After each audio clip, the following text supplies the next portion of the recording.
Sous nos pieds, la Terre conserve des archives plus anciennes que toute mémoire humaine, des continents engloutis, des pierres dressées aux origines obscures, des cicatrices laissées par des catastrophes oubliées. Nous croyons connaître la chronologie de notre espèce, mais certains indices dérangent dans cette confiance. Artefacts anachroniques, structures impossibles, récipient mythologiques qui parlent d'âges perdus. Et si notre histoire n'était pas un commencement, mais une reprise? Si bien avant nous, une autre civilisation avait fleuri, puis s'était effacée, ne laissant derrière elle que des fragments énigmatiques. Chaque trace pourrait être une illusion géologique, ou la relique ténue d'un monde disparu. Entre science prudente et spéculation troublante, une question persiste, aussi vertigineuse qu'inquiétante. Sommes-nous vraiment les premiers ? Depuis que l'homme s'est mis à regarder en arrière, à creuser la terre et à lire dans les pierres, une question persiste, discrète et dérangeante. Que savons-nous vraiment de l'histoire la plus ancienne de notre planète ? Les récits officiels, ceux inscrits dans les manuels et gravés dans la mémoire collective, nous parlent de quelques milliers d'années de civilisation, d'un lent passage des chasseurs-cueilleurs aux bâtisseurs de villes, d'un fil continu qui mènerait jusqu'à nous. Mais la Terre est vaste, ancienne et silencieuse. Elle garde en elle des époques si lointaines que les chiffres eux-mêmes perdent leur sens. Dans ce silence s'ouvrent des abîmes et l'on se surprend à imaginer, avant nous, bien avant nos pyramides et nos alphabets, d'autres histoires ont-elles eu lieu. À travers le monde, certains vestiges semblent échapper à la chronologie. Des pierres usées par le temps qui ne devraient pas être là. Des artefacts dont l'âge supposé défie la logique des archéologues, des traditions orales qui parlent de cités effacées par des eaux déchaînées. Chaque indice pris isolément peut s'expliquer. Une coïncidence géologique, une erreur de datation, un mythe réinventé. Mais leur accumulation dessine une ombre d'histoires manquantes, de chroniques qui auraient été effacées, volontairement ou par les forces aveugles de la nature. Il est si fascinant de constater à quel point la mémoire humaine est brève. Les plus anciennes inscriptions écrites remontent à quelques millénaires seulement, un instant minuscule comparé à l'âge de la Terre. Pourtant, l'homme a toujours raconté que des âges précédents avaient existé, âge d'or, âge englouti, civilisation détruite par le feu ou l'eau. Ces mythes se retrouvent de l'Inde ancienne à la Grèce, des traditions nordiques aux récits mayas. Leurs voix se rejoignent pour murmurer une vérité possible, que nous ne sommes peut-être que les héritiers tardifs d'un cycle déjà brisé. La géologie, elle, garde ses secrets dans les couches de sédiments, dans les empreintes fossilisées, dans les cicatrices laissées par les cataclysmes. Certains chercheurs ont proposé une idée troublante. Si une civilisation avait existé il y a des millions d'années, que resterait-il d'elle aujourd'hui ? Le temps implacable aurait effacé la plupart des traces visibles. Les villes se seraient effondrées, la végétation aurait recouvert les routes, les océans auraient s'embroyé les monuments. Après des millions d'années, il ne subsisterait sans doute que quelques anomalies dans la composition chimique des sols, ou des restes fossiles difficilement identifiables. Ce qui, à nos yeux, ne serait qu'une étrange curiosité géologique, pourrait avoir été la preuve d'un monde disparu. Lorsque nous observons les ruines d'anciennes civilisations humaines, comme celles de l'Égypte ou de la Mésopotamie, nous sommes déjà confrontés à des silences abyssaux. Des dynasties entières ne nous ont laissé qu'une poignée de noms et des fragments de récits. Alors comment espérer retrouver la mémoire d'un peuple infiniment plus ancien, si l'érosion du temps efface jusqu'aux plus hautes pyramides ? L'absence de preuve peut être interprétée comme la preuve d'une absence, mais c'est aussi le plus grand piège, car ce que nous ne voyons pas n'a pas forcément cessé d'exister. Certaines découvertes viennent troubler cette certitude. Dans des couches géologiques beaucoup plus anciennes que l'humanité, on a retrouvé des objets métalliques, des sphères creusées de rainures, des structures qui ressemblent à des outils façonnés. Ces anomalies, souvent rejetées donc comme des erreurs de classification ou des formations naturelles, alimentent malgré tout un doute persistant. Peut-être ne sont-elles pas les témoins d'une civilisation perdue, mais elles rappellent que nos connaissances sont fragiles, toujours susceptibles d'être révisées. Il est également fascinant d'observer la récurrence des récits de destruction dans les traditions humaines.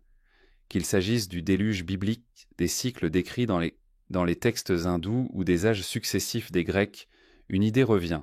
Les civilisations s'élèvent et s'effondrent, balayées par des catastrophes cosmiques ou terrestres. On pourrait y voir des symboles universels, nés de la peur du chaos.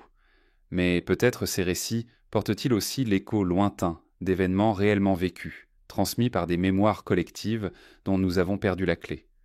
La question qui hante ces chroniques effacées n'est pas seulement archéologique, elle est philosophique. Si d'autres ont vécu avant nous, si d'autres ont bâti, aimé, découvert et disparu, qu'est-ce que cela dit de notre propre destinée ? Peut-être ne sommes-nous qu'une étape dans une longue succession d'essais, condamnés à répéter les mêmes erreurs, à ériger nos cités sur des sables mouvants. Ou peut-être au contraire que chaque cycle enrichit le suivant, comme une mémoire enfouie qui nous pousse à aller plus loin. Les chroniques d'Arnes de la Terre sont écrites avec une encre qui s'efface. Chaque tremblement, chaque inondation, chaque ère glaciaire efface des pages entières. Pourtant, sous cette surface lisse, il y a toujours des palimpsestes, des strates superposées où subsistent quelques lignes invisibles. Nous apprenons à les lire, lentement, avec les outils de la science moderne. Mais plus nous lisons, plus le doute grandit. Le livre est incomplet, les chapitres manquent, et ce qui reste est parfois si étrange qu'il échappe à toute explication simple. Imaginer que nous ne sommes pas les premiers ne relève pas seulement de la curiosité. C'est un rappel silencieux de notre fragilité. Nos gratte-ciel, nos satellites, nos bibliothèques, tout cela pourrait disparaître un jour, ne laissant qu'une poussière dispersée dans les couches géologiques futures. Et peut-être qu'alors, une autre espèce, dans des millions d'années, se posera la même question. Étions-nous vraiment les premiers ? Ainsi se referme cette première exploration. Les chroniques effacées Prindes de la Terre ne nous livrent que des fragments. Mais ces fragments suffisent à éveiller une inquiétude, une fascination. Dans les parties suivantes, nous plongerons plus profondément encore, vers ces civilisations fantômes, ces artefacts impossibles, ces pierres qui semblent défier la mémoire du temps. Le voile n'est qu'à moitié levé, l'énigme ne fait que commencer. Au cœur des paysages les plus anciens, là où les montagnes se dressent comme des murailles intemporelles et où les déserts laissent apparaître leurs ossements de roche, des énigmes demeurent ingravées dans la pierre. Certaines structures, une certaine forme, semblent avoir été modelées par une main volontaire, bien avant l'apparition supposée de nos premières cités. Le mystère s'épaissit lorsqu'on s'approche de ces vestiges silencieux. Sont-ils les témoins d'une nature capricieuse ou les reliques d'un peuple oublié dont le souvenir s'est effacé bien avant la naissance de nos mythes? Les civilisations fantômes évoquent l'idée d'architecture disparue, d'édifices engloutis par le temps, micranite réduits à des ruines que nous ne savons plus lire. À travers le monde, certaines pierres semblent apporter les traces d'une mémoire antérieure à l'histoire connue. Les blocs cyclopéens de certaines régions, gigantesques et taillés avec une précision troublante, laissent songeurs. Comment des peuples anciens, supposés primitifs selon nos classifications, auraient-ils pu les ériger ? La question, souvent écartée par la science officielle, reste en suspens. Peut-être que ces monuments appartiennent non pas aux civilisations que nous connaissons, mais à d'autres, plus anciennes encore, dont l'identité s'est perdue dans les abîmes du temps. Au Pérou, les murs de Sacsayhuaman, assemblés de blocs colossaux parfaitement imbriqués, défiant l'imagination. Les pierres, certaines pesant des dizaines de tonnes, s'ajustent avec une précision telle qu'aucune lame ne peut s'insérer entre elles. Pour beaucoup, ce chef-d'œuvre est attribué aux Incas, mais certaines pierres portent des marques d'usure si profondes qu'elles suggèrent un âge antérieur. Des chercheurs alternatifs y voient les restes d'une civilisation plus ancienne, sur laquelle les Incas auraient bâti. La pierre devient alors une archive, un palimpseste sculpté par plusieurs mains à différentes époques, dont les plus anciennes nous échappent. Dans les plaines désertiques de l'Égypte, les pyramides dominent le paysage. Nous les connaissons comme les tombeaux des pharaons, symboles de leur pouvoir et de leur foi en l'éternité. Mais à Gizeh, certaines structures annexes semblent porter la marque d'une architecture plus ancienne encore. Le Sphinx, notamment, présente des traces d'érosion que certains géologues attribuent à des pluies abondantes, ce qui supposerait une époque plus humide, bien avant la naissance de la civilisation égyptienne telle que nous la connaissons. Si cela était vrai, il faudrait admettre qu'un peuple antérieur, aujourd'hui oublié, aurait sculpté ce monument colossal. Là encore, la pierre murmure l'existence d'un temps fantôme recouvert par l'histoire officielle. À travers l'océan, d'autres pierres racontent des histoires semblables. L'île de Pâques, isolée dans le Pacifique, garde ses statues monumentales, les moailles fixant l'horizon avec une mélancolie muette. Mais sous la surface de l'île, on découvre que ces têtes massives sont en réalité rattachées à des corps entiers, enterrés dans la terre depuis des siècles.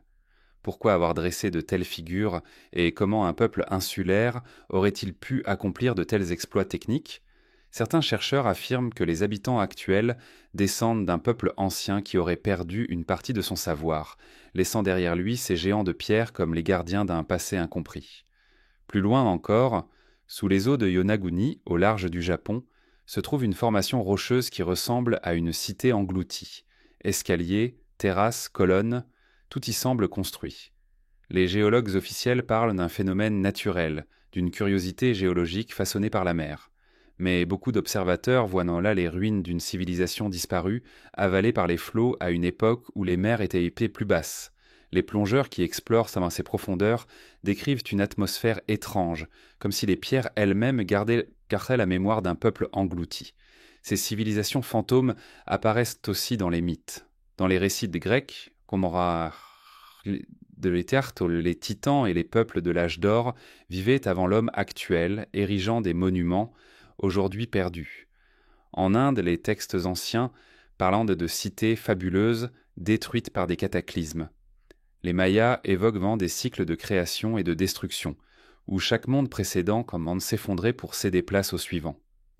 Derrière ces récits, il y a peut-être plus que des métaphores, la mémoire déformée d'âges réels vécus par des civilisations que nous ne pouvons plus identifier. Ce qui frappe, c'est la constance avec laquelle la pierre conserve ses empreintes.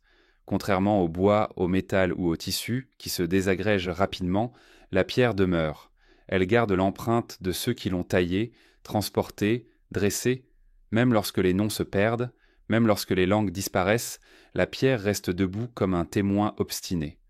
Mais ce témoin est muet et son langage est difficile à traduire. Nous projetons nos hypothèses, mais la vérité reste cachée dans les fissures et les érosions. Imaginer ces civilisations fantômes, c'est accepter que notre savoir est incomplet. C'est reconnaître que l'histoire que nous racontons est une reconstruction fragile, toujours susceptible d'être bouleversée par une découverte inattendue. La pierre nous rappelle cette humilité. Elle nous montre des œuvres trop grandes, trop mystérieuses, pour être facilement intégrées dans nos chronologies. Elle ouvre des portes vers l'inconnu sans jamais livrer toutes ses clés. Ces vestiges de pierre, qu'ils soient sur une montagne, dans un désert ou sous la mer, nous parlent sans d'une chose essentielle. La mémoire de l'humanité, et peut-être de ses prédécesseurs, est toujours fragmentaire. Nous vivons dans une illusion de continuité, persuadés que notre histoire est linéaire. Mais la pierre, dans son silence, nous souffle une autre vérité. Il y eut peut-être d'autres commencements, d'autres peuples, d'autres civilisations effacées, et c'est là que le mystère s'épaissit. Car si de tels peuples ont existé, pourquoi ont-ils disparu? Quels cataclysmes, quelles erreurs ou quelles fatalités ont pu les engloutir au point de ne rien laisser derrière eux, sinon ces pierres immobiles? Ces questions hantent les archéologues, les historiens, mais aussi les poètes. Elles rappellent folie que notre propre monde, aussi solide qu'il paraisse, pourrait un jour devenir lui aussi une civilisation fantôme, dont les ruines seront contemplées avec le même mélange de curiosité et d'incompréhension. À mesure que l'on avance dans cette exploration, l'intrigue grandit. Après avoir observé ces traces de civilisation oubliées dans la pierre, il nous faut maintenant tourner le regard vers les objets eux-mêmes, ces artefacts énigmatiques qui défient les datations et contredisent les chronologies. Ces témoins plus fragiles que la pierre, mais tout aussi troublants, nous conduisent vers la prochaine énigme, le paradoxe des artefacts anachroniques. Dans les recoins obscurs des musées, dans les caves poussiéreuses, où s'entassent des objets étiquetés mais jamais réellement expliqués, il existe des fragments qui dérangent. Ils ne devraient pas exister, ou du moins pas là où on les a trouvés. Ces artefacts anachroniques, souvent ignorés par les récits officiels, sont des éclats de mystère, des objets trop vieux, trop complexes ou trop étrangers à leur époque supposée. On les appelle parfois « out of place artifacts », comme pour souligner leur étrangeté. Ils semblent défier la logique comme des intrus dans la chronologie rassurante que nous avons construite. Chaque artefact est une énigme en soi, mais leur accumulation compose une symphonie troublante. Les sceptiques parlent de coïncidence, de méprise, d'invention ou de fraude. Et il est vrai que beaucoup de ces découvertes se sont révélées être des erreurs ou des illusions. Mais certaines persistent, refusant obstinément de rentrer dans nos cadres. Ce sont elles qui nourrissent le doute. Peut-être ne sommes-nous pas les premiers, ou du moins peut-être que l'histoire est moins simple qu'on le pense. Parmi les plus célèbres, on évoque parfois la pile de Bagdad. Découverte en Irak dans les années 30, cette petite jarre de terre cuite contenait un cylindre de cuivre et une tige de fer. Certains chercheurs ont émis l'hypothèse qu'il s'agissait d'un dispositif électrochimique rudimentaire capable de produire une faible charge électrique. Si cela est vrai, cette technologie aurait existé bien avant que nous ne pensions l'avoir inventée. Était-ce un hasard, une expérimentation isolée, ou la trace d'un savoir plus ancien, hérité d'ailleurs? Un autre exemple souvent cité est le mécanisme d'Anticythère, retrouvé au large de la Grèce dans une épave antique. Cet objet, constitué de roues dentées complexes, s'avère être une machine astronomique d'une précision étonnante, capable de calculer les mouvements célestes avec une exactitude que l'on n'attendait pas avant des siècles. Pour certains, cet artefact démontre que des connaissances d'art bien plus avancées avaient existé, puis furent perdues avant d'être redécouvertes. L'idée qu'une technologie puisse naître, disparaître, puis renaître plus tard souligne l'instabilité de notre mémoire collective. Mais les artefacts anachroniques les plus troublants ne sont pas toujours les mieux documentés. Dans des mines de charbon, vieilles de millions d'années, on aurait retrouvé des objets métalliques semblant forgés. Dans des strates géologiques très anciennes, des sphères polies avec des rainures régulières ont été mises au jour. Certains disent que ces objets sont le fruit de la nature, mais d'autres y voient en la preuve d'une main intelligente à une époque où, selon nos certitudes, aucune main humaine n'existait. Si cela était vrai, alors ces sphères et ces objets sont les échos d'une civilisation antérieure, engloutie par le temps. On peut aussi évoquer des cartes anciennes, comme celle de Piri Reis, qui montrent des contours géographiques semblant représenter des zones inconnues, des navigateurs de son époque. Certains détails suggèrent que l'auteur de la carte disposait de sources beaucoup plus anciennes, héritées d'une tradition géographique perdue. Peut-être une mémoire de civilisation maritime disparue qui connaissait entre les côtes d'un monde que nous pensions encore inexploré. La difficulté avec ces objets, c'est qu'ils se situent à la frontière du savoir et de l'imaginaire. La science prudente exige des preuves solides et reproductibles. Les artefacts isolés, sans contexte clair, sont souvent écartés. Pourtant, leur pouvoir réside dans leur existence même. Un seul objet suffit à troubler l'esprit, car il suffit d'un fragment pour fissurer l'édifice de nos certitudes. Il est fascinant de voir comment ces artefacts nourrissent à la fois la recherche et le mythe. Ils deviennent des points d'ancrage pour des récits alternatifs, des histoires de civilisations disparues, d'âges oubliés. Ils inspirent un moment des chercheurs marginaux, des écrivains, des conteurs.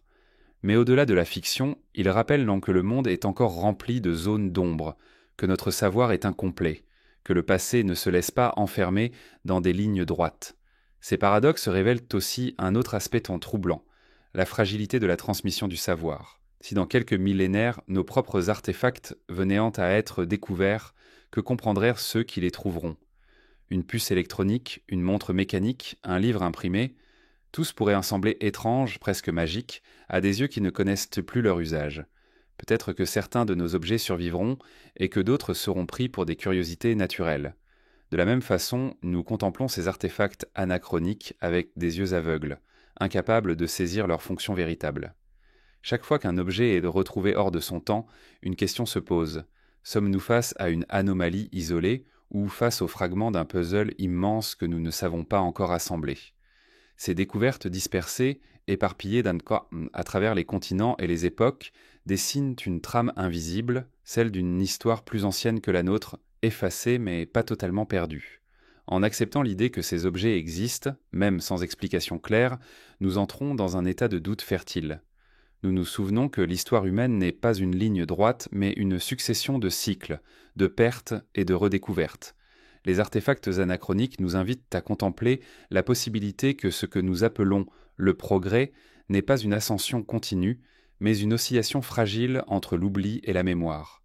Ce paradoxe ouvre une porte vertigineuse.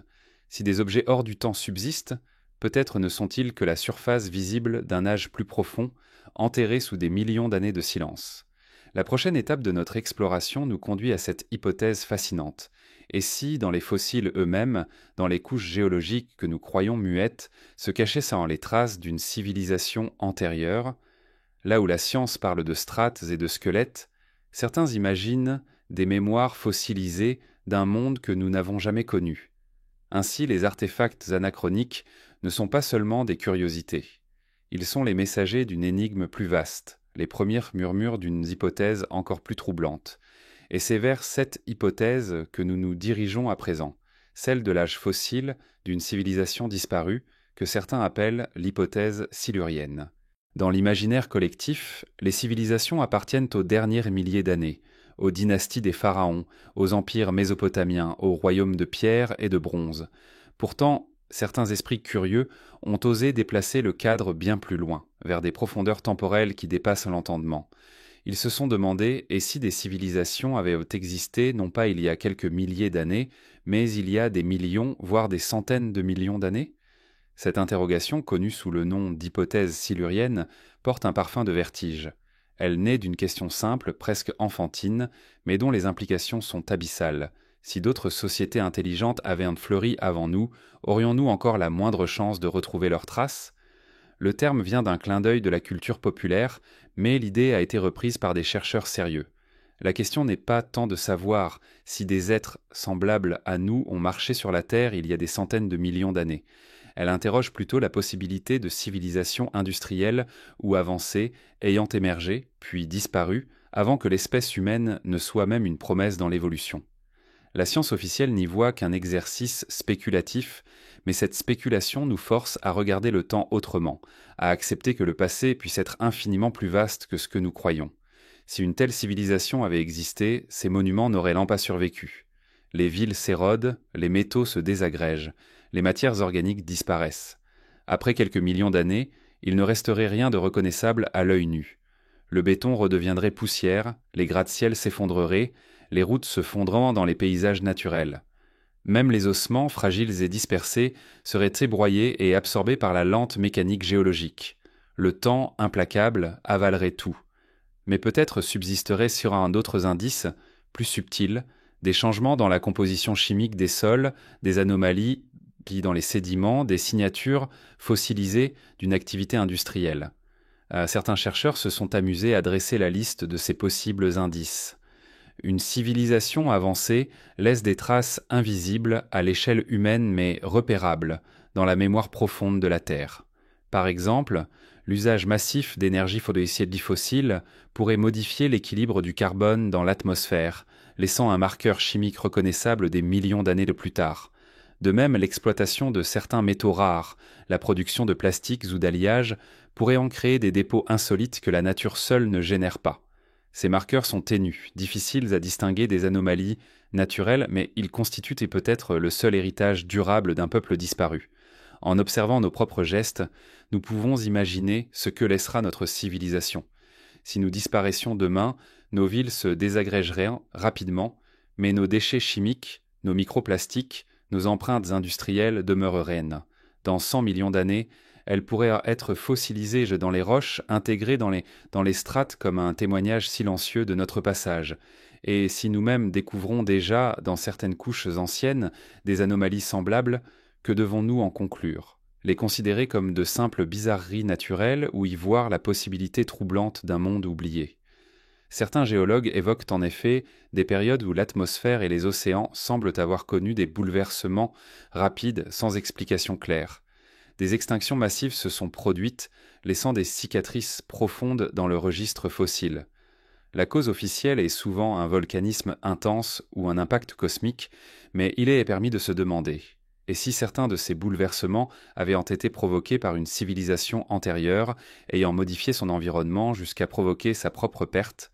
Cette hypothèse ne repose pas sur des preuves tangibles, mais sur la logique de la mémoire terrestre. La Terre a 4,5 milliards d'années.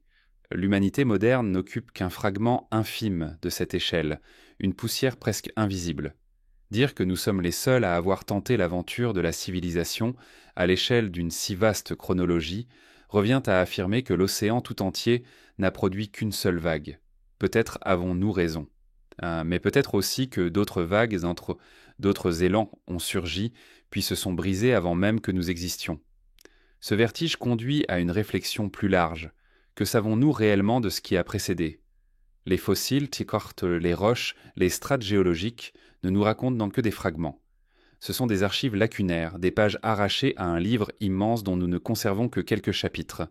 Entre les lignes, il reste une infinité de vides, et c'est dans ces vides que l'hypothèse silurienne trouve sa place.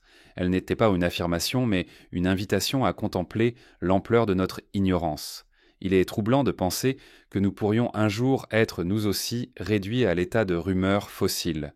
Si une civilisation future ou une autre espèce intelligente venait à fouiller notre monde dans 100 millions d'années, que retrouverait-elle de nous? Peut-être quelques anomalies et dans la chimie des roches, quelques dépôts étranges incrustés dans les sédiments. Mais de nos poèmes, de nos langues, de nos visages, il ne resterait rien. Nous serions devenus à notre tour une civilisation fantôme, aussi insaisissable que celle que nous pressentons aujourd'hui. Ce regard sur l'avenir éclaire notre relation au passé. Car en imaginant ce que nous laisserons derrière nous, nous comprenons mieux ce que d'éventuels prédécesseurs auraient pu nous léguer. Non pas des temples ou des outils visibles, mais des cicatrices invisibles, inscrites dans les couches profondes de la terre. Ces cicatrices sont peut-être là, sous nos pieds, attendant d'être lues.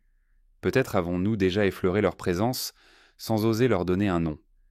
L'hypothèse silurienne n'est donc pas seulement une curiosité intellectuelle. Elle nous place face à une énigme métaphysique.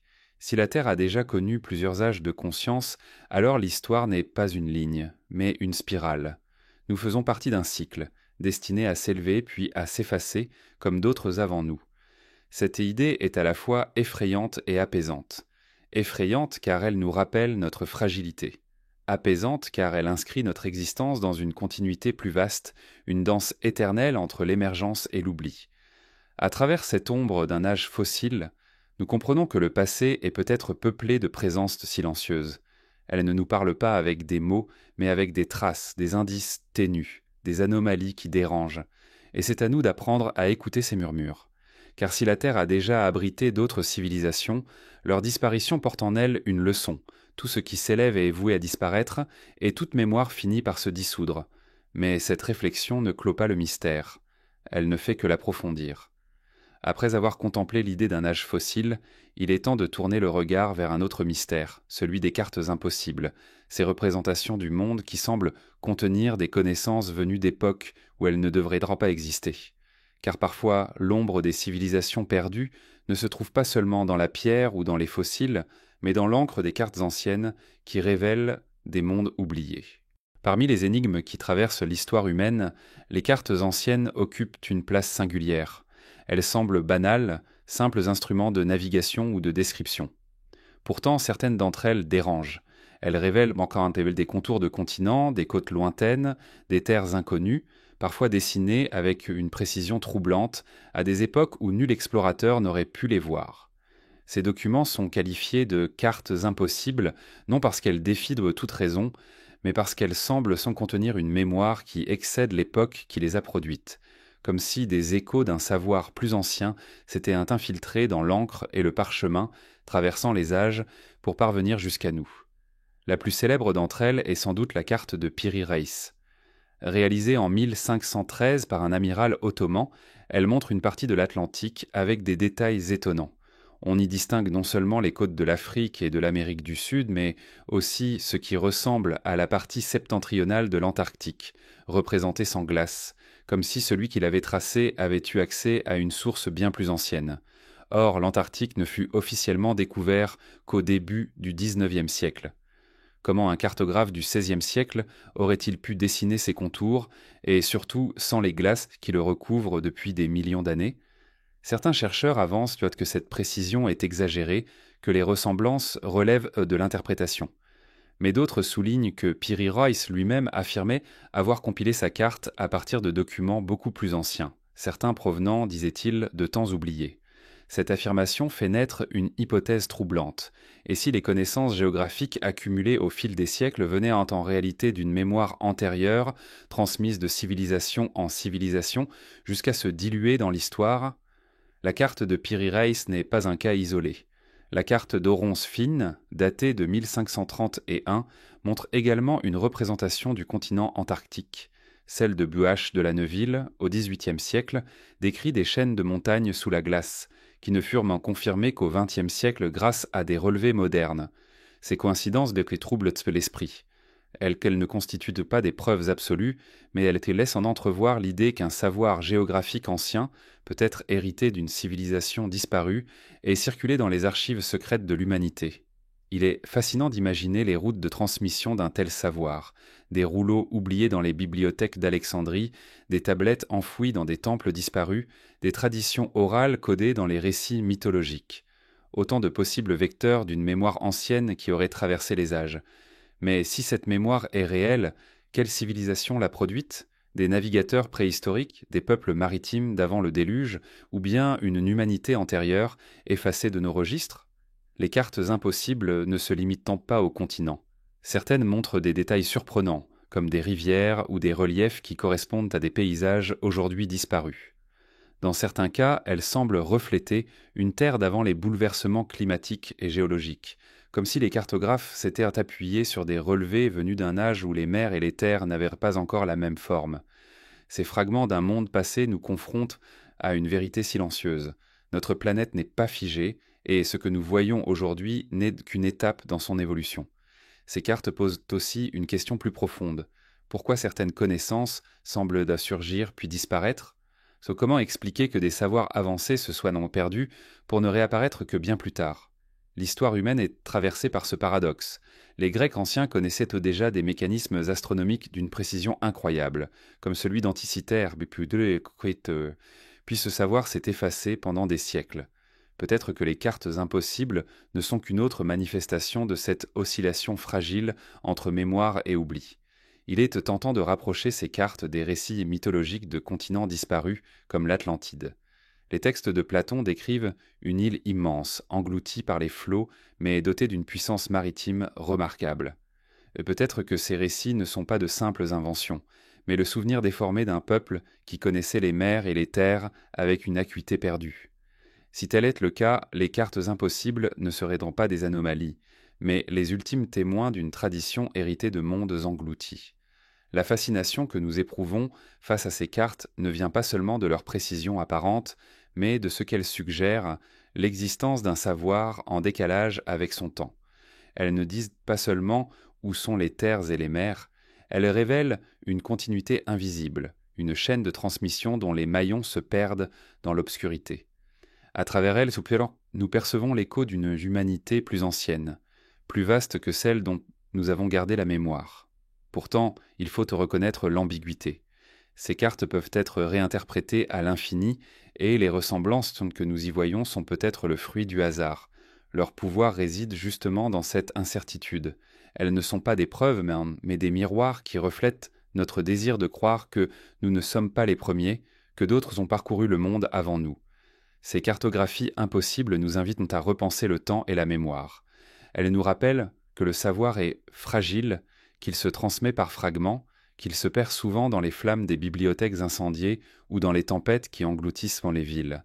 Mais elles nous rappellent aussi que, parfois, des éclats survivent, portés par des parchemins improbables jusqu'à notre époque. Ces éclats sont des portes entr'ouvertes sur l'inconnu. À mesure que nous avançons, la question grandit. Qui étaient ces navigateurs anciens, ces géographes oubliés, capables de représenter un monde qu'ils ne pouvaient pas connaître ? Ont-ils laissé d'autres traces, ailleurs plus solides que l'encre et le parchemin ? Pour le savoir, il faut se tourner vers les monuments eux-mêmes, vers les pierres dressées dans les collines d'Anatolie, plus anciennes que toute écriture connue. Car là-bas, sous la terre, se cache un site qui défie le temps et les certitudes, Göbekli Tepe, le temple oublié d'une mémoire interdite. Dans les collines arides du sud-est de l'Anatolie, une découverte a bouleversé ce que l'on croyait savoir des origines de l'humanité civilisée. Là, sous une butte de terre oubliée, dormait un sanctuaire d'une ampleur inimaginable, un site si ancien qu'il semblait impossible qu'il ait pu exister. Göbekli Tepe, révélé au monde à la fin du XXe siècle, est devenu l'un des plus grands mystères archéologiques de notre temps. Car il ne s'agit pas simplement d'un cercle de pierres dressées, mais d'un complexe monumental datant de plus de 11 000 ans, bien avant l'apparition des premières cités, des premiers systèmes agricoles organisés, des premiers récits écrits. Les pierres de Göbekli Tepe sont immenses. Certaines colonnes de karam de calcaire atteignent plus de 5 mètres de haut et pèsent plusieurs tonnes. Elles sont disposées en cercles, finement sculptées de symboles, d'animaux, de motifs énigmatiques. Chaque pierre semble avoir été placée avec une intention précise, dans une chorégraphie architecturale dont le sens nous échappe encore. Mais ce qui trouble le plus n'est pas tant leur beauté que leur ancienneté. Selon les chronologies admises, l'humanité de cette époque était composée de chasseurs-cueilleurs vivant de manière nomade, sans organisation complexe. Comment expliquer alors l'existence d'un tel monument qui demande non seulement des moyens techniques, mais aussi une organisation sociale avancée? Certains archéologues considèrent Göbekli Tepe comme une anomalie historique, une exception qui oblige à reconsidérer nos certitudes. D'autres vont plus loin et affirment que ce site est la preuve qu'une civilisation inconnue, bien plus développée que ce que nous croyons, existait à cette époque reculée. Une mémoire interdite, volontairement ou accidentellement effacée, dont ce temple serait l'unique vestige. Le plus étrange reste que ce site n'a pas été détruit par le temps ou par la guerre. Il a été volontairement enseveli, comme si ses bâtisseurs avaient voulu le cacher. Les couches de terre qui recouvraient les structures se semblent avoir été posées intentionnellement, protégeant les pierres pendant des millénaires. Pourquoi une telle décision? Était-ce une manière de préserver le sanctuaire pour les générations futures ou au contraire de le condamner à l'oubli? Cette question ajoute une aura de mystère, comme si Göbekli Tepe avait été construit pour être découvert seulement à une époque lointaine, lorsque l'humanité serait prête à comprendre son message. Les sculptures gravées sur les piliers sont elles aussi énigmatiques. On y voit des animaux, renards, serpents, sangliers, oiseaux, scorpions. Certains motifs semblent représenter des constellations ou des scènes mythologiques. Pour certains chercheurs, ces images pour cortédage pourraient être un calendrier céleste, une manière d'inscrire dans la pierre le mouvement des étoiles, les cycles cosmiques, peut-être même le souvenir d'événements cataclysmiques. Il est fascinant de penser que des hommes préhistoriques aient pu ériger un observatoire ou un centre rituel d'une telle complexité. Pourtant, là encore, la pierre témoigne d'un savoir que nous pensions hors de portée pour une époque aussi lointaine. Göbekli Tepe soulève une question vertigineuse. Et si la civilisation n'était pas née de l'agriculture, comme nous l'enseignent les manuels, mais de la religion, du mythe, du besoin de se relier au cosmos, peut-être que des hommes se sont d'abord unis pour bâtir des sanctuaires, pour honorer des forces invisibles, avant même d'apprendre à cultiver durablement la terre. Si cela était vrai, alors nos racines sont plus spirituelles qu'économiques. Et la mémoire interdite de Göbekli Tepe nous révèle une humanité profondément tournée vers l'invisible dès ses premiers pas. Mais une autre hypothèse demeure en filigrane, que ces bâtisseurs n'étaient pas seuls, que leur savoir provenait d'ailleurs.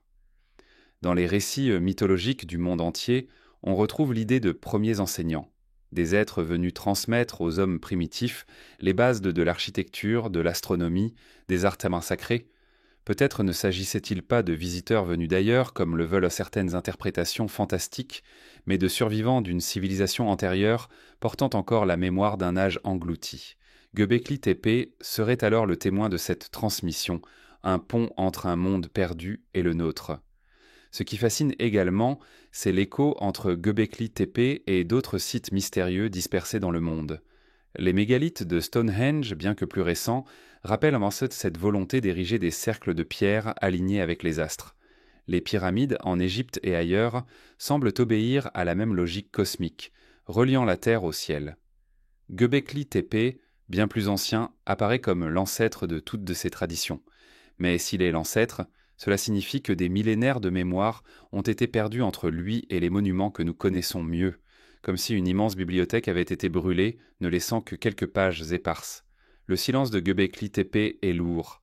Il ne nous dit pas qui l'a bâti, ni pourquoi. Il nous laisse face à un abîme d'ignorance, nous obligeant à admettre que notre histoire est peut-être un récit tronqué. Chaque pilier dressé est comme une voix muette qui nous observe à travers les âges et semble demander « Que ferez-vous de ce que vous avez découvert ?» Continuerez-vous à croire que vous êtes les premiers ou accepterez-vous que vous marchez dans les pas de ceux qui vous ont précédés? La mémoire interdite de Göbekli Tepe ne se limite pas à ces pierres. Elle résonne avec l'idée que des continents entiers ont pu disparaître, emportant avec eux leurs cités et leurs peuples. Car si un temple si ancien a pu survivre, peut-être y en avait-il d'autres, plus nombreux, construits sur des terres aujourd'hui englouties par la mer. Cette pensée ouvre la porte à l'un des mythes les plus puissants et persistants de l'humanité, celui des continents perdus, des civilisations disparues sous les flots, dont les noms résonnent encore dans nos légendes.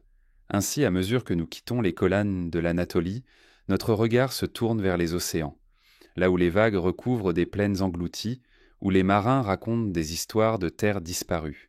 Dans la prochaine étape de notre voyage, nous explorerons ces royaumes engloutis, où se mêlent science, mythe et nostalgie, Atlantide mue et les continents dissous dans la mémoire de l'eau.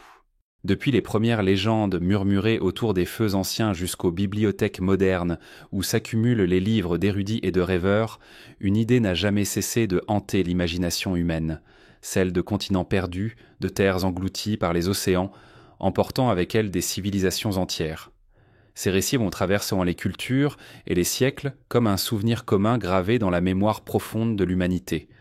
Atlantide, Mu, Lemuria, autant de noms qui résonnent comme des échos de mondes effacés, où auraient en vécu des peuples d'une grandeur oubliée, aujourd'hui dissous dans les flots. L'histoire la plus célèbre est celle de l'Atlantide, racontée par Platon dans ses dialogues, le Timée et le Critias.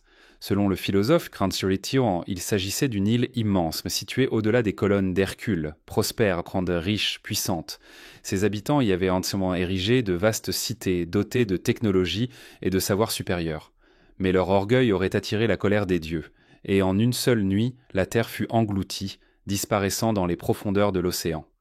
Beaucoup considèrent dans ce récit comme une simple allégorie, un mythe inventé pour illustrer la décadence des peuples. Pourtant, d'autres y voient la mémoire déformée d'un événement réel, transmis à travers les siècles jusqu'aux écrits de Platon. L'Atlantide n'était pas une exception. Dans le Pacifique, les traditions polynésiennes parlent d'îles disparues, avalées par les flots après de grands cataclysmes. En Inde, les récits anciens évoquent Kumarikandam, un continent immense submergé par l'océan Indien, où aurait prospéré une civilisation avancée.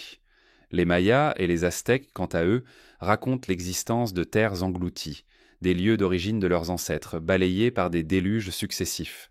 Chaque fois, les récits diffèrent dans leurs détails, mais convergent dans leur essence. Des civilisations entières auraient disparu, laissant leurs descendants errer à la recherche de nouvelles terres. Au XIXe siècle, un autre mythe est né, celui de Mu, popularisé par l'écrivain James Churchward. Selon ces récits, Mu aurait été un vaste continent situé dans le Pacifique, berceau d'une civilisation hautement développée. Ce peuple aurait laissé des traces dans les traditions des cultures d'Asie et d'Amérique, bien que les travaux de Churchward soient aujourd'hui largement considérés comme spéculatifs, l'idée d'un continent disparu dans l'océan Pacifique continue de fasciner. Le nom de Mu est devenu le symbole d'un monde effacé, un espace où l'imagination peut projeter l'image d'une humanité oubliée. La science moderne n'appuie pas l'existence de tels continents, mais elle reconnaît que la Terre a connu d'immenses bouleversements géologiques.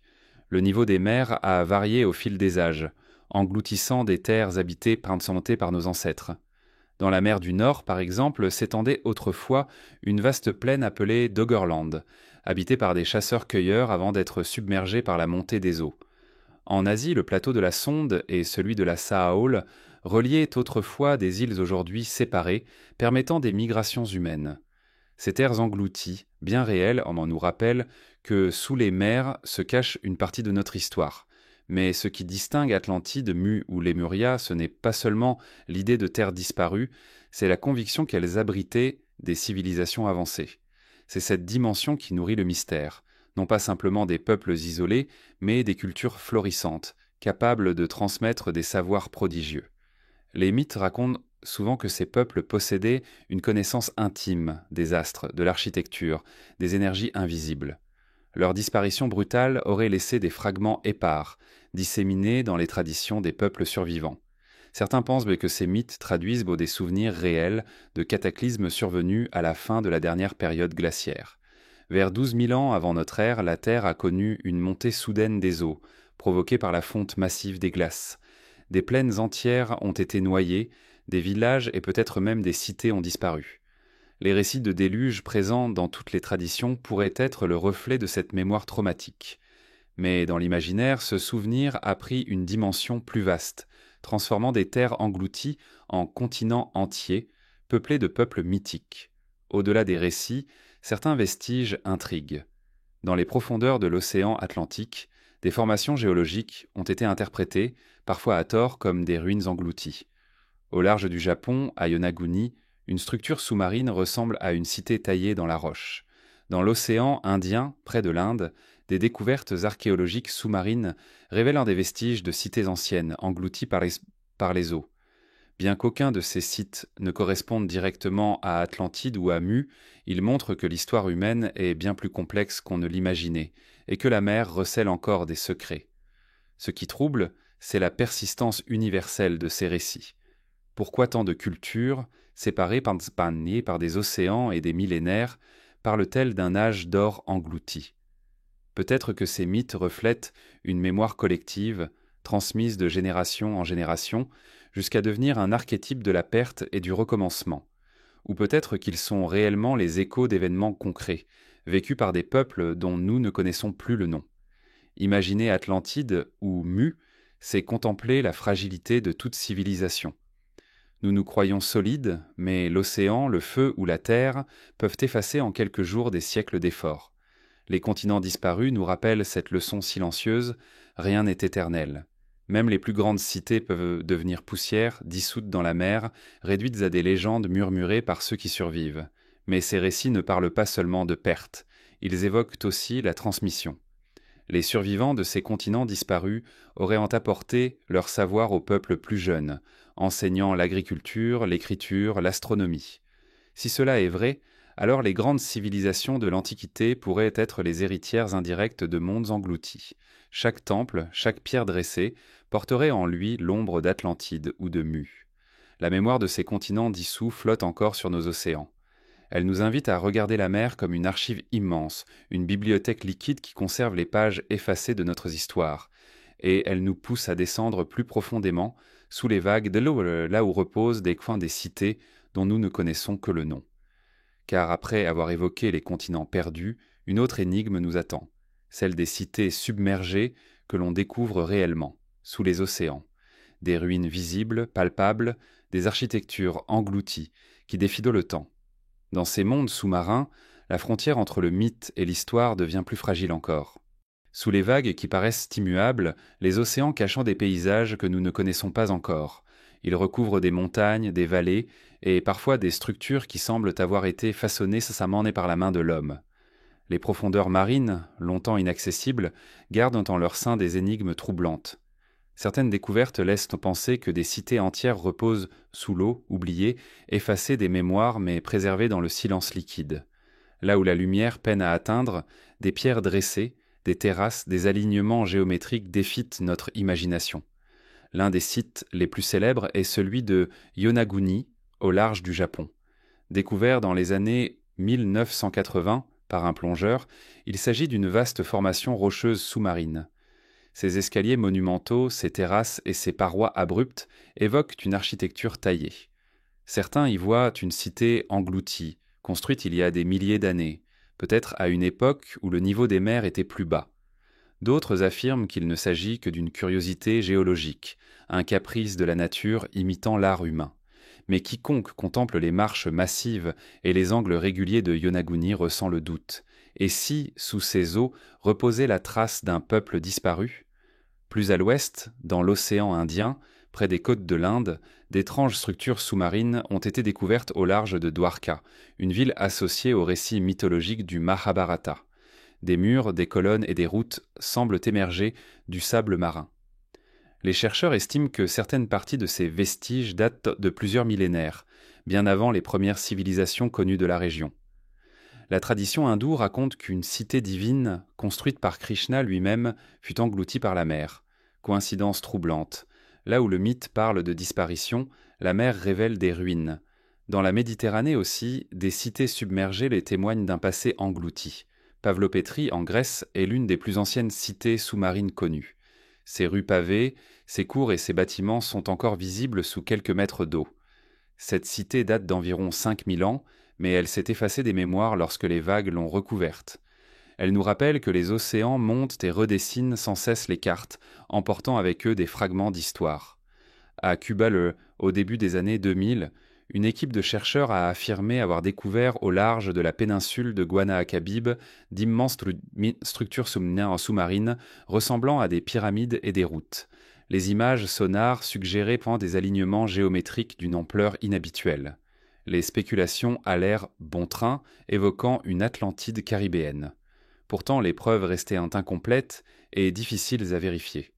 Mais encore une fois, l'idée demeurait: sous la mer, il pourrait exister des traces d'un monde oublié. Ce qui frappe dans ces découvertes, ce n'est pas seulement leur existence, mais leur caractère universel. Partout où les hommes ont exploré les fonds marins, des ruines semblent surgir. Les océans recouvrent plus de 70% de la surface de notre planète et nous en connaissons à peine une fraction. Ce que nous avons trouvé n'est peut-être qu'un aperçu infime de ce qui dort encore sous les vagues. Les cités englouties sont plus que des curiosités archéologiques. Elles nourrissent un sentiment d'inquiétude et d'humilité, car elles rappellent que la mer est un archiviste impitoyable. Les peuples bâtissent, s'élèvent, prospèrent, et un jour les eaux montent et effacent tout. Les maisons deviennent récifs, les temples se transforment en abris pour poissons, et les routes pavées y sont parcourues par des algues. La mémoire humaine est fragile, mais l'océan, lui, conserve ses ruines dans une obscurité glacée, hors de notre portée. Il est troublant de constater à quel point ces mondes submergés résonnent avec les mythes universels du déluge. De la Bible à l'épopée de Gilgamesh, des récits mayas aux traditions aborigènes, l'idée d'un cataclysme aquatique hante toutes les cultures. Peut-être parce que les hommes ont vu, à maintes reprises, les eaux envahir leurs terres. Les cités sous-marines ne seraient alors que les preuves tangibles de ces récits, les vestiges réels d'histoires transmises par la mémoire orale avant de devenir des mythes sacrés. Mais il y a aussi une autre lecture, plus vertigineuse. Et si certaines de ces cités appartenaient non pas à nos ancêtres directs, mais à une humanité plus ancienne encore, une civilisation disparue dont nous n'avons gardé aucun souvenir écrit, dans ce cas, les océans seraient les gardiens des véritables archives interdites de la Terre, les bibliothèques liquides où reposent les secrets d'âges perdus. Chaque ruine submergée serait un fragment de ce livre immergé, que nous commençons à peine à feuilleter. Ces cités marines ne sont pas toutes accessibles. Beaucoup reposent à des profondeurs que la technologie humaine n'a pas encore atteintes. Nos submersibles, nos sonars, nos caméras n'ont exploré qu'une infime partie du plancher océanique. Qui sait ce que nous découvrirons lorsque nous irons plus loin, plus profond, dans ces zones obscures où aucun œil humain n'a encore pénétré? La perspective est vertigineuse. Il pourrait exister des continents entiers de ruines, des mondes entiers engloutis, qui n'attendent tant que notre regard pour renaître. Les mondes submergés ne nous parlent pas seulement de ce qui fut, ils nous parlent aussi de ce qui pourrait advenir. Nos propres cités côtières, nos ports, nos mégapoles sont vulnérables. Si les mers continuent de monter, une partie de notre monde sera, elle aussi, engloutie. Peut-être que dans des milliers d'années, d'autres plongeurs exploreront les ruines de New York, de Venise ou de Shanghai, comme nous explorons aujourd'hui celles de Pavlo-Pétri ou de Yonaguni. Ils se demanderont qui nous étions, comment nous vivions et pourquoi nous avons disparu. Les cités sous les océans sont à la fois des tombeaux et des miroirs. Elles contiennent la mémoire de civilisations disparues et reflètent notre propre fragilité. Elles nous rappellent que la mer ne pardonne pas, qu'elle reprend toujours ce qui lui appartient et qu'aucun empire n'est éternel. Mais les ruines englouties ne sont qu'une facette du mystère. Car sur la terre ferme aussi, des structures imposantes érigées dans des temps immémoriaux défendent nos certitudes. Les mégalithes, dispersés à travers le monde, sont les pierres dressées d'un passé obscur, témoins muets de sociétés dont nous ne connaissons ni le nom ni le visage. Après avoir plongé dans les mondes submergés, il est temps de lever les yeux vers ces monuments de pierre qui défient le temps. Sur les collines, dans les plaines et au cœur des forêts, des pierres dressées témoignent d'un passé que nous comprenons à peine. Elles surgissent comme il n'est, comme des silhouettes muettes, figées dans l'éternité, rappelant à l'homme moderne qu'il n'est pas le premier à avoir cherché à inscrire son passage dans le paysage. Les mégalithes y sont partout, de l'Europe à l'Asie, de l'Afrique à l'Amérique, et partout ils posent les mêmes questions. Qui les a érigés, comment, et surtout pourquoi? Stonehenge, en Angleterre, est sans doute le plus célèbre. Son cercle de pierre, aligné avec les solstices, attire depuis des siècles les regards fascinés. Les blocs, certains pesant plusieurs dizaines de tonnes, ont été transportés sur des distances considérables. Les archéologues parlent d'un effort collectif immense, mais les raisons de cette entreprise demeurent obscures. observatoire astronomique, lieu rituel, sanctuaire funéraire, les hypothèses abondent, mais la certitude échappe encore. Ce qui demeure, c'est l'étrangeté de voir des hommes de l'âge de pierre ériger une structure d'une telle complexité dont les secrets continuent de défier nos interprétations. Mais Stonehenge n'est qu'un fragment d'un mystère global. À travers l'Europe, on trouve des alignements de menhirs, comme à Carnac en Bretagne, où des milliers de pierres dressées s'étendent sur plusieurs kilomètres. Leur disposition géométrique, leur orientation, suggèrent une logique que nous ne maîtrisons pas. Peut-être un calendrier, peut-être un rituel, ou peut-être autre chose que notre esprit moderne peine à concevoir. Ces alignements, dressés il y a plus de 5000 ans, nous renvoient à une intelligence collective qui dépasse la simple survie. En Amérique du Sud, d'autres pierres racontent la même énigme. À Sacsayhuaman, au Pérou, les blocs cyclopéens s'emboîtent avec une précision stupéfiante. Les pierres, aux formes irrégulières, sont ajustées comme les pièces d'un puzzle, sans mortier, sans ciment, mais avec une perfection qui résiste au séisme. La taille des blocs est telle qu'il semble presque impossible de croire que des outils rudimentaires aient pu suffire. Les Incas en revendiquaient l'héritage, mais certains indices laissent penser que ces fondations étaient plus anciennes encore, peut-être l'œuvre d'un peuple oublié, antérieur aux civilisations connues des Andes. Plus mystérieux encore, au Liban, le site de Baalbek abrite des blocs de pierre parmi les plus grands jamais taillés par l'homme. Certains, appelés les pierres de la femme enceinte, pèsent de plusieurs centaines de tonnes. Leur transport, leur mise en place dépassent tout ce que nous attribuons aux sociétés anciennes. Pourquoi bâtir avec de telles masses quand des pierres les plus modestes auraient suffi? Était-ce une démonstration de force, un savoir-faire perdu ou la trace d'une technologie oubliée? Là encore, la question reste ouverte, suspendue entre l'ingéniosité humaine et la possibilité d'un savoir disparu. Les mégalithes ne se limitent pas à l'ancien monde. En Afrique, au Sénégal et en Gambie, on trouve des cercles de pierres mystérieux, dont la fonction demeure obscure. En Asie, à Gunung Padang, en Indonésie, une colline recouverte de blocs basaltiques intrigue les chercheurs. Certains y voient une structure artificielle datant de plusieurs millénaires de plus que les pyramides d'Égypte. Si cela se confirme, cela bouleverserait toute notre chronologie des civilisations. Ce qui unit ces monuments dispersés, c'est leur caractère intemporel. Ils semblent appartenir à un langage universel, comme si, à travers le monde, des peuples éloignés avaient partagé une même vision. Dresser la pierre vers le ciel, figer un message dans la matière la plus durable. Ces monuments défient le temps, mais aussi notre compréhension. Car si nous pouvons décrire leur forme, nous ne savons toujours pas ce qu'ils signifièrent vraiment. Les mégalithes évoquent aussi l'idée d'une mémoire transmise. Certains chercheurs suggèrent que ces pierres pouvaient servir de point d'ancrage dans le paysage, des marqueurs reliant la Terre au cosmos, inscrivant les mouvements des astres dans la pierre. D'autres y voient des lieux de rassemblement où les communautés célébraient des rites oubliés.